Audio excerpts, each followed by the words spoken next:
Hey guys, when I come and echo off of what Farron was saying about faith, so if you need to go back one IGTV or one video, make sure you go look at that on our Bible Thoughts section. So I'm piggybacking off of that, and we're going to talk about maybe why we're not taking that step of faith or that next push, and we're basing it off of the Enneagram. So remember, the Enneagram is just a tool to grow. It is not the end-all be-all, but it is certainly helpful. So there's that. We're going to roll through the Enneagram numbers starting with 1 and going through 9 on maybe why you might be a little bit hung up on some faith-based issues or not being able to take that leap of faith for something. So Enneagram 1's the perfectionist. You're not going to be able to control everything or know the outcome always based off of the most strategic decision you've made. There comes a point where you're going to have to just jump. And that's a little bit scary. And if all signs are pointing to going one way and God saying, let's go, you just have to know that maybe you're not going to have all the answers right now. And that's okay. You just need to take the leap of faith. So is it your push-pull with control? Maybe that's something you need to look into. It's talking to self. Enneagram 2s, here's a mind-blown concept. There's nothing that you can do that's going to take away God's love for you. So that fear, that deep fear of abandonment that you might have, whether that's someone no longer loving you, God's always going to love you no matter what.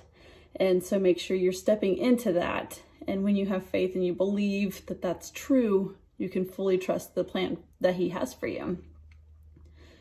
Enneagram 3s. So it can be challenging to show all of the sides of your personality, and just know that God loves you for you. And even if you're not showing all to everyone, just know that He fully knows you and He still fully loves you.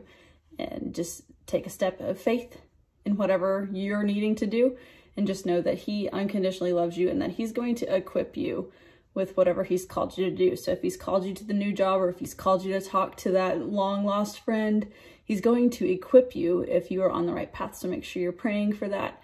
I know you want things to look good and be excellent and successful there. So if you want that, then let's pray about it.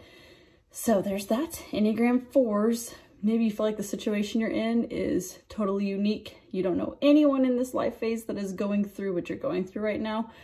You don't have anyone to talk to about it. Just know that there is God there that you can pray to, talk to, just be with, and He will sit with you and hear your story and hear how you're feeling. So make sure you understand that He's going to be there. Okay, so take that leap of faith there. His grace is sufficient enough for you. Enneagram 5s.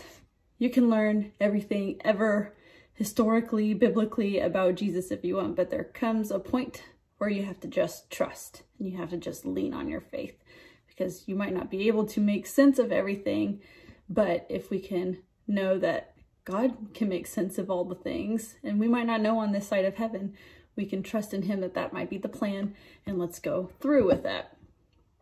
Enneagram 6s. Remember that time on this earth is temporary.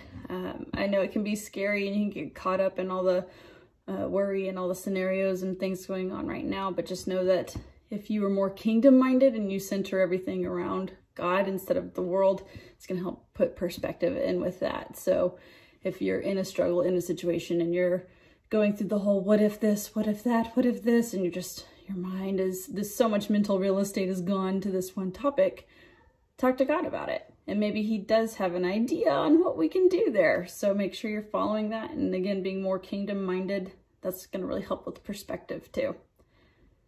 All right, Enneagram 7s.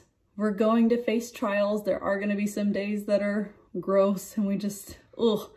But the important part is pressing on through it, not moving on, not forgetting about, not dismissing, but pressing on through it, which means fully facing that feeling, but also fully trusting God and having faith in Him to help you through the situation and guide you through to the next step.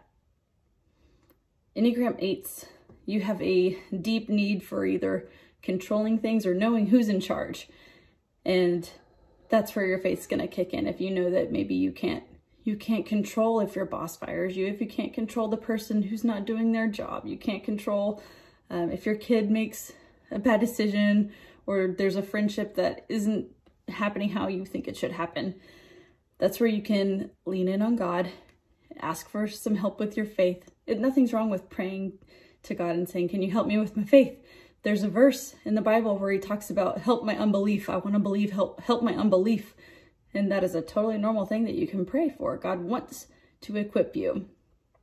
Enneagram 9s, it takes a lot of energy to exercise that full faith. And that sounds really exhausting, but what else is really exhausting is not doing that either. So you can either fully step into faith, or you can try to manage everything else whenever you could just let God have that. Is this your burden to carry?